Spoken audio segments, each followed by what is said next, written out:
Hey, what's up yung mga kahali? Good morning po sa inyong lahat. Welcome to the vlog. For today's video ay pupunta kami ng Pasita Astrodome dahil araw nga ng graduation namin. Kami sa Pasita Astrodome at marami na ring mga estudyante. Nag-start na nga po kaya po nakamila na kami dyan ni Mama. So by Strand, una ABM kaming second gas. So na rin kami sa loob kaya hinihintay namin yung ibang Strand na pumasok. At kaka-start nga lang po ng program namin. Yan nga ay medyo natagalan nga kami sa aming program. So kasama ko yung mga classmate kong maganda. Hello po sa inyo. Natumimiss ko nga po tong mga teacher na to. Sir, ma'am, isa lang po yung natutunan ko sa inyo na magawing mabuti ka kahit hindi naging mabuti sila sa'yo. Tapos ng lahat ay simula na nga kami umawit ng kanta para sa mga magulang namin.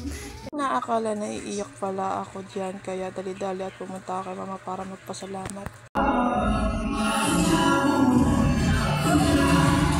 Yes, I graduate na rin po ako at maraming salamat sa 2 taon pagtitiis at maraming salamat din sa inyo at maraming salamat sa panonood.